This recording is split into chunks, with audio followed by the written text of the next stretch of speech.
सभी को मंच पर आमंत्रित कर रहा हूँ।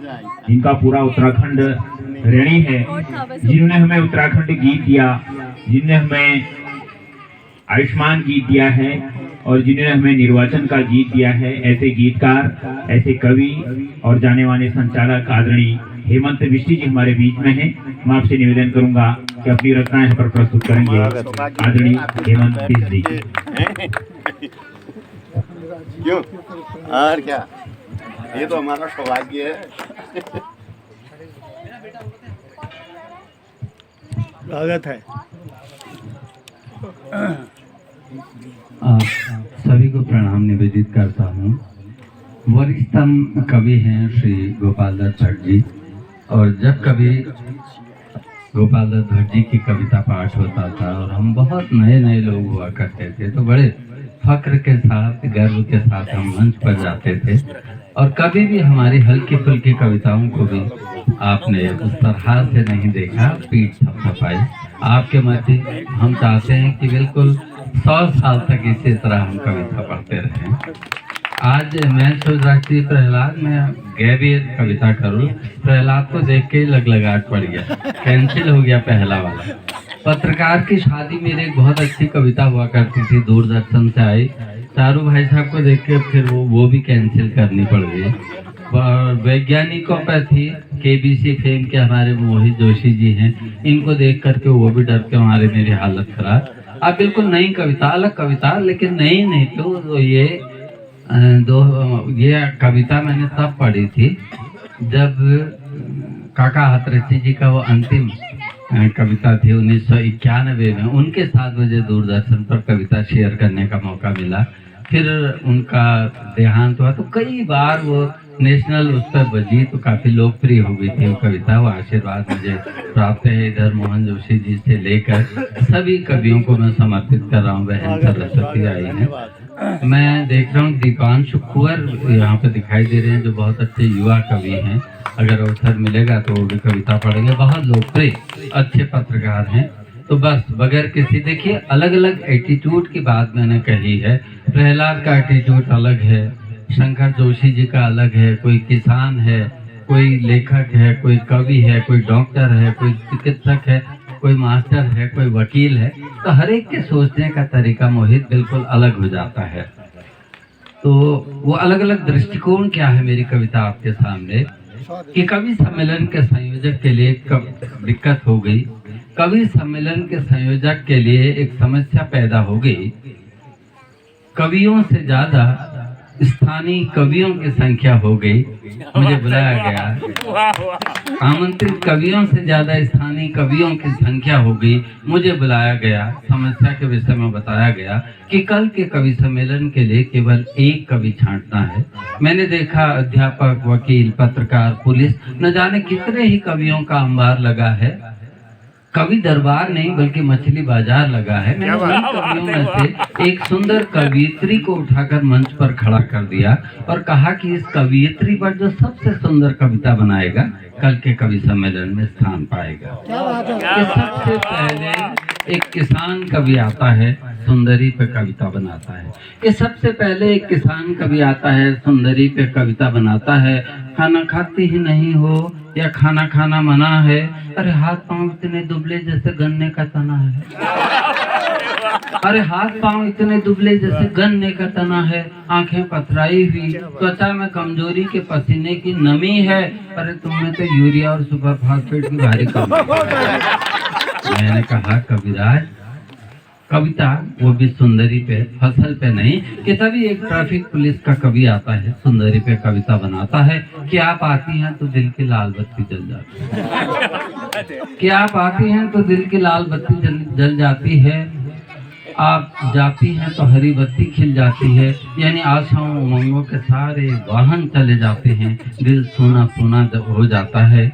कि आपके बालों की क्या शाइनिंग है, आपके कपड़ों की क्या वॉशिंग है, और पलकें तुम्हारी ऐसी जैसे जेब्रा क्रॉसिंग, और पलकें तुम्हारी ऐसी जैसे जेब्रा क्रॉसिंग है। कुल मिला के तुम में सुंदरता है, तुम में ब्यूटी है। मगर यहाँ कैसे खड़ी हो बेटी, मगर यहाँ कैसे खड़ी हो प्रिय, यहाँ तो मेरी ड्यूटी है। मैंने कहा पुलिस जी बैठ जाइए कि तभी एक डॉक्टर कभी आता है, सुंदरी पे कविता बनाता है कि मर्क्यूरोक्रोम की तरह लाली लिए तेरे होंठ, मर्क्यूरोक्रोम की तरह लाली लिए तेरे होंठ, स्टरलाइज्ड कॉटन की तरह सफेदी लिए तेरे दांत, कैल्शियम की बड़ी बड़ी गोलियों से तेरी आंखें। ये आंखें हैं कि इन आंखों से आंखें कहीं और टिकती ही नहीं। अच्छा, दीवार में लिखी हुई ABCD तुम्हें दिखती है नहीं? मैंने कहा आई टेस्ट नहीं कविता वो भी सुंदरी पे, आई टेस्ट नहीं कविता वो भी सुंदरी पे। बोले तेरी इस रूप राशि की सुई ने मेरे हृदय के तमाम जख्मों को सी लिया है, मगर नाखून तो दिखाओ प्रिय तुम्हें तो पी लिया है, मगर नाखून तो दिखाओ प्रिय तुम्हें तो पी लिया है। मैंने कहा डॉक्टर साहब कविता और वो भी सुंदरी पर। बोले तुम्हारी इस रूप राशि को देख के दिल में टीस सी जगती है, जाते हो तो जाओ 300 रुपया देकर जाओ, इतनी तो मेरी फीस ही लगती है। डॉक्टर साहब बैठ जाओ कि तभी एक वकील कभी आता है सुंदरी पे कविता बनाता है, तभी एक वकील कभी आता है सुंदरी पे कविता बनाता है कि तभी एक वकील कभी आता है। मैं इसको जरा संपादित करना चाह रहा हूँ, आप सब मेरी बच्चियां बैठी हैं, सब बैठी हैं, तो ये कविता को मैं वकीलों को जरा सब कम कर दूंगा कि तभी एक वकील कभी आता है सुंदरी पे कविता बनाता है कि कचहरी के प्रांगण में घूमते हुए असंख्य काले कोटों को पहने हुए लहराते हुए तेरे केस दफा 302 और 307 का लगेगा। जैसे खून के मुकदमे की फाइल की तरह फड़फड़ाते तेरे होंठ, मुवक्किल की खाली की गई जेब की गहराई ली तेरी आंखें, और कचहरी के प्रांगण में घूमते हुए असंख्य वकीलों के काले कोटों की तरह मडराते तेरे बाल यानी केस दफा 302 और 307 का लगेगा। मिलॉर्ड ये लड़की खुलेआम जुर्म की किताब पढ़ रही है, इन आंखों से इसने लोगों का कत्ल कर रही है। That's all, milord. मैंने कहा डॉक्टर साहब, मैंने कहा वकील साहब बैठ जाइए कि तभी न जाने कहाँ से का अध्यापक कभी आता है, उसके संस्कार हैं और सुंदरी पे कविता बनाने में घबराता है कि तुम्हें यहाँ यूं न ऐसे तुम्हें यहाँ यूं न खड़ा रहना चाहिए, अरे इम्तहान है तो घर में पढ़ना चाहिए। गुरुजी उपदेश ने कविता, वो भी कविता सुंदरी पे। बोले गंगा यमुना कृष्णा कावेरी की मौजों की तरह बल खाते तेरे केस, कि गंगा यमुना कृष्णा कावेरी की मौजों की तरह बल खाते तेरे केस, और होंठों पर सूर्योदय के क्षितिज की तरह लाली है, मगर यहाँ कैसे खड़ी हो बेटी, कोई पीरियड खाली है? मैंने कहा हद है गई डॉक्टर साहब, आप तो कविता। बोले तेरी इस रूप राशि को यह अध्यापक कवि क्या बखानता है, तेरे रूप और प्रकृति के बीच सरकारी और प्राइवेट स्कूलों की सी समानता है।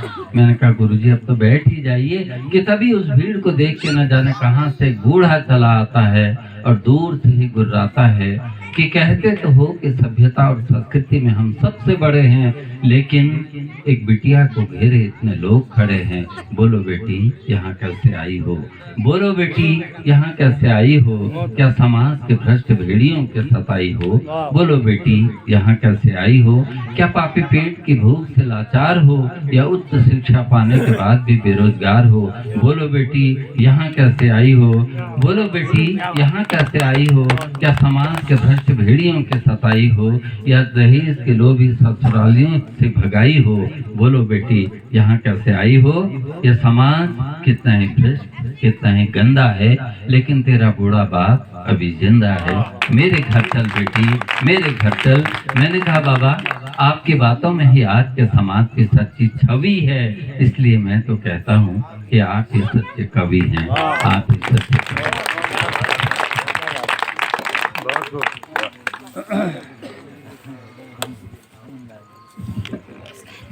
बहुत सुंदर प्रस्तुति आदरणीय हेमंत जी ने हमारे बीच में रखी। पुनः एक बार जोरदार तालियों से आपका धन्यवाद ज्ञापित करेंगे आदरणीय बिस्टी जी का। इसी क्रम को आगे बढ़ाते हुए मैं आमंत्रित कर रहा हूँ